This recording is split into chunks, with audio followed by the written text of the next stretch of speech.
AP బీజేపీకి party సభ్యత్వానికి కేంద్ర ప్రచార కమిటీ కన్వీనర్ పదవికి రాజీనామా చేస్తున్నట్లుగా సింగారెడ్డి రామచంద్రారెడ్డి ప్రకటించారు. కడపలో ఆయన మాట్లాడుతూ 12 ఏళ్లుగా బీజేపీలో ఉన్నారని, పార్టీలో చేరినప్పటి నుండి మానసిక క్షోభకి గురయ్యారని తెలిపారు. అధికారంలోకి రావాలన్న తపన ఏపీ బీజేపీ నేతల్లో లేదని, ఆ పార్టీలో కొందరు టీడీపీ, వైసీపీ నేతలు ఉన్నట్లుగా చెప్పారు. సొంతంగా బీజేపీ పోటీ చేసినప్పుడు 18% ఓటింగ్ ఉండేదని, ఇప్పుడు 1% పడిపోయిందని ఆరోపించారు. కన్వీనర్కి అన్నీ కూడా నేను ఈ రోజుతో రాజీనామా చేస్తున్నాను.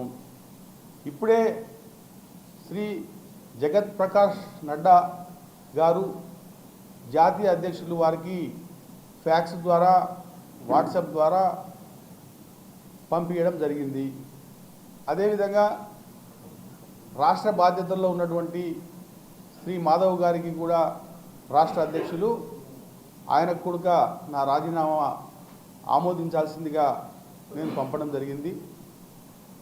ఇప్పుడు ముఖ్యంగా రాజీనామా చేయడానికి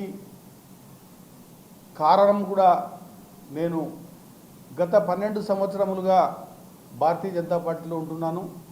అంతకుముందు 12 సంవత్సరాల దాకా రైతు ఉద్యమాలు చేసినటువంటి పసుపు దీక్ష కానీ, చక్కెర ఫ్యాక్టరీ పోరు కానీ, ఫీవర్ హాస్పిటల్ పోరు కానీ, సమాజ సేవలో ముందున్నటువంటి నాకు భారతీయ జనతా పార్టీ చాలా అండగా ఉంటుంది.